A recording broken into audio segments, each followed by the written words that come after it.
Good day, everyone. Tim from Timber Visions here. So today I want to do a video to help people out there that are thinking about getting a tractor, and to help them think about things that maybe they aren't thinking about when they're deciding which tractor to go with. So I have about 8 things here that I'm going to topics that I'm going to quickly talk about to maybe just get you thinking about things that you may not have thought of when you're trying to decide on what kind of tractor, what size tractor, and all that to get for your needs. So stick with me, we'll get this done.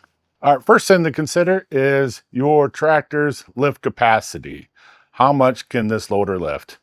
Now, this is an obvious one that most people probably already thought of, but have you thought about what lift capacity actually means? So, most tractors give you lift capacity at full height at the pins, which means all the way lifted all the way up. And sometimes lifted all the way up means higher than other ones. You know what I'm saying? Not all loaders lift to the same height, but basically the strongest point of the lift is at the bottom, and the further up it gets, the weaker it gets. So like this particular loader is like 2,400 pounds at the pins to full height. So right at the pins, right up close is basically the inside of the loader, which you never lift anything there, but that's where they measure it from. All the way up, it will lift 2,400 pounds. So that means that down low, if I just need to lift and carry it, I'm going to be able to lift way more, potentially 3,000 pounds or maybe even more. I don't know. I haven't really tested how far or how heavy a thing I can just lift up off the ground. But the main thing is a lot of them are all the way to the top and at the pins. So it kind of just gives you a general idea of what the capacity is. And most of them are set that way.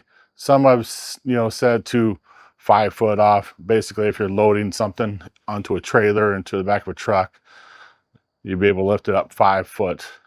Or this thing, I think, lifts, I don't know, it's like 6 foot or more high. It'll lift up quite a ways. And smaller tractors aren't gonna be able to lift that high. They're a smaller tractor. Bigger ones can lift higher, So that's something to consider, lift capacity. What are you gonna be lifting? What are you potentially in the future going to be lifting? Because that's where I made a mistake personally. I didn't think I would ever need to lift up something as heavy as I need to with this. I just didn't have the foresight to know that. My subcompact got me by for a couple years, and then things kind of changed my business, and I had to upgrade to this. And I could have went a frame size smaller than this and been able to do what I needed this to do, but I bought a DK, which is a frame size higher than what I needed in order to have a little bit of a buffer. And I'm not sad that I did that. So a lot of people will say go up a frame size, and I can't disagree with that. In my personal life, in my journey of using tractors, going up one size from what you need gives you that little bit of extra. Now you pay more for it, but I won't be buying another tractor, that's for sure. So I have what I need and then some now, so I'm good to go on that front. So on to the next topic.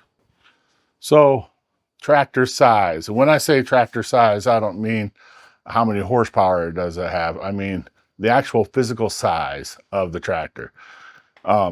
If you need to get into really tight spaces, you're probably not going to want a larger frame size tractor. And that's something to consider. Pretty much all You can go and look at them, pull a tape measure and figure out how long they are, how tall they are, things like that, how wide they are. Size is very important. So I went from a subcompact, which is considerably smaller than this, probably about from the cab forward. That was about how long the subcompact was. So I almost doubled the length of tractor, but this thing can still turn pretty tight, and it's not super wide, so I can still get in some pretty tight spaces, just not as small as I could with the subcompact, like through gates and things like that. The subcompact could get through small gates because it's only 4 foot wide. So if you're going to be doing a lot of tight stuff, you're probably going to want a smaller tractor. If heavy lifting and doing a lot more big work is more important to you, then you're probably going to want a larger tractor. If you're working in a big open area, a larger tractor is fine. If you're in tighter areas, residential areas, you're going to want a smaller tractor. So size does matter when it comes to tractors. Okay, the next thing to consider when selecting a tractor is the horsepower, and especially the PTO horsepower. So if you're putting something on the back of your tractor that uses the PTO, it's going to have a range of PTO that it requires, and it's going to have a minimum and a maximum. So and then usually the higher the horsepower, the wider that implement can be. So if you're talking like a brush hog or a flail mower or a tiller or a stump grinder like I use, there's a PTO range. So this is a 50 horse diesel motor in this tractor. At the PTO, I have 39 horsepower. So you lose some of that horsepower because this is a hydrostatic transmission. And if this was a gear driven tractor, then you would have more available PTO horsepower. That's just the way it works, because some of that fluid has to go towards the transmission. So it can't go to the PTO to give you all the horsepower at the PTO. So PTO is a very important thing to consider too, PTO horsepower. So kind of understand what type of implement you're going to be putting on the back, how big you want that implement to be. The bigger it is, the more work you can get done faster. The smaller it is, the tighter areas you can get into with that implement. So look at all those variables. PTO horsepower in the tractor, something to consider. All right, next thing to consider is, what do you plan to do with this tractor? I mean, why are you buying a tractor? You know, is it so you can put implements on the back? Is it just for the loader work? Are you going to be plowing with it, tilling with it, mowing with it? There's so many things you can do with a tractor. They are basically the Swiss Army knife of equipment, right? They aren't great at anything. They aren't specifically made for any one thing. So it gives them a lot of flexibility, but they're not the best at any one job. They're best at doing a lot of different things pretty well. So you need to think about what you're planning to do with your tractor. When I first got my subcompact tractor, what I plan to do with it and what I've changed to doing with it now is different.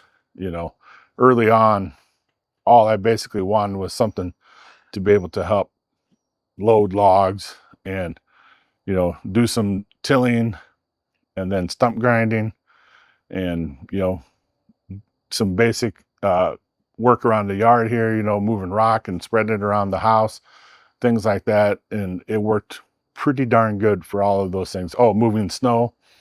The subcompact was great for moving snow on the sidewalk because a 4-foot bucket fit down the sidewalk perfectly, you know.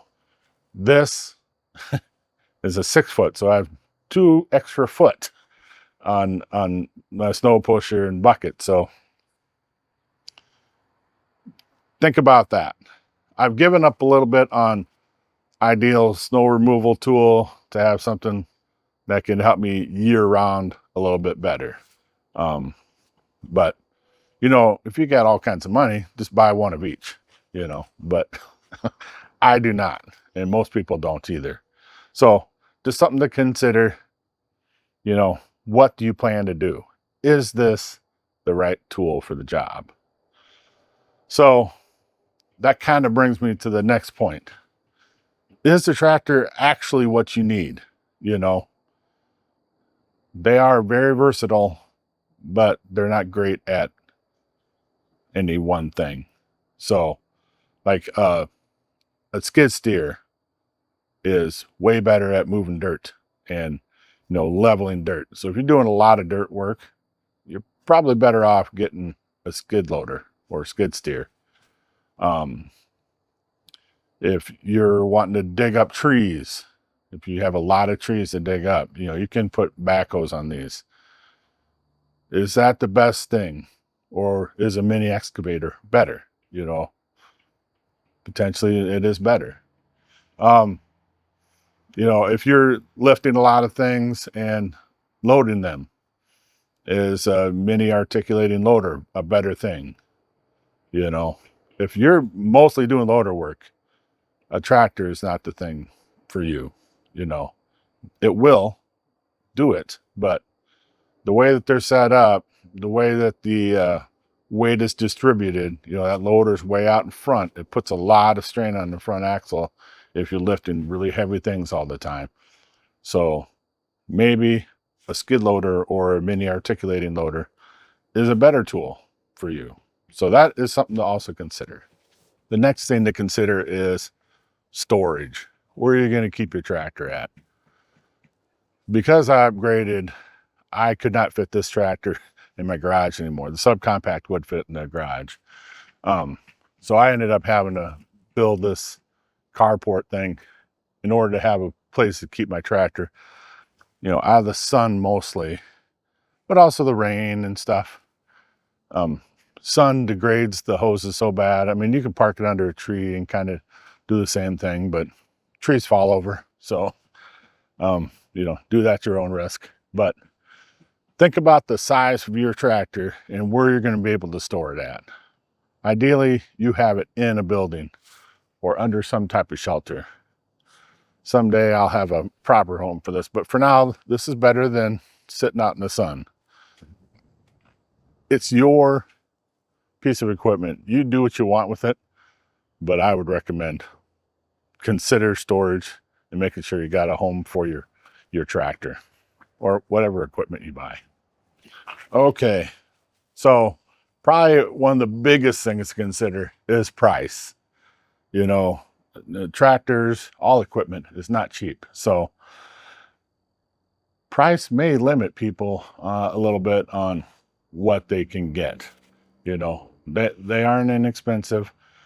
You have to kind of weigh it out. Is it going to save you the time and the money in the long run to go that size bigger? You know, that only you know the answer to that question.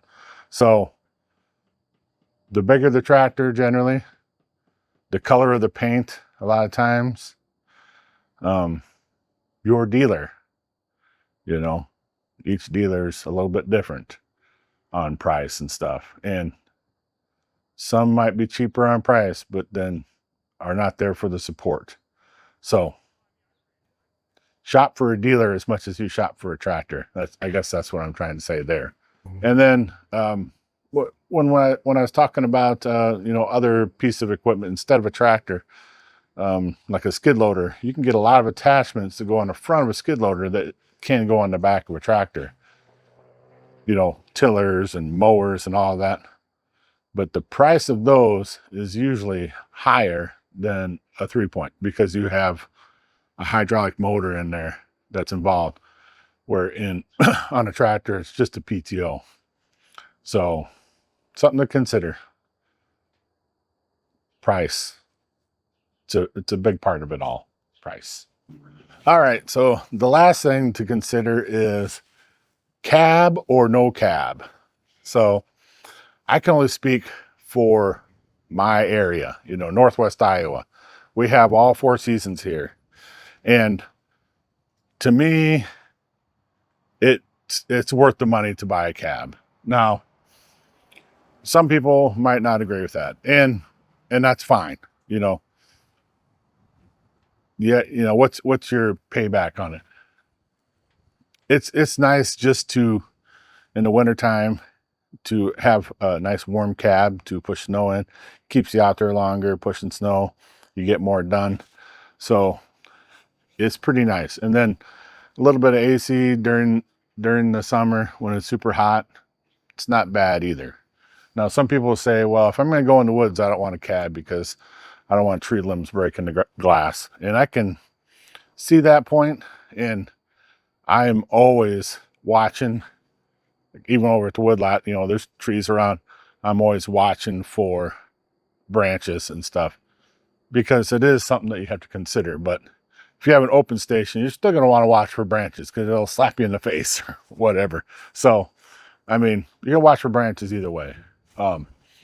But yeah, it really plays into the price part of it, because adding a cab to a tractor is usually $7,000 to $10,000 more to do, depending on the brand. But I personally am happy that I got the cab. So, but that's something that to consider, if you're in a colder climate. And I've heard down south, even, there's like some insects that you want to have a cab for, like hornets and stuff like that. And we have some of those around here, but it's really not an issue, or I haven't had an issue with it. But I've heard guys from down south, they're like, yeah, I wouldn't be without my cab because you hit a hornet nest or whatever, and they're on the other side of the glass. You don't even have to worry about them. So that's something to consider as well. But as far as when it's cold out, you're pushing snow or whatever, if you're going to use your tractor for that, some people may not. If you're pushing snow, it's nice to be nice and toasty inside the cab. So I want to thank everybody for stopping in, watching this video. Hopefully it's triggered some thinking in your head. I know buying equipment is not a easy thing to do. There's a lot of things to consider. So hopefully there were some points here that I brought up that maybe makes you think about things a little bit differently, or maybe a point that you hadn't thought of, and that will help you in your journey on making the right decision on what type of tractor or other piece of equipment to get. So thanks again for stopping in. Until next time, be safe, brothers and sisters.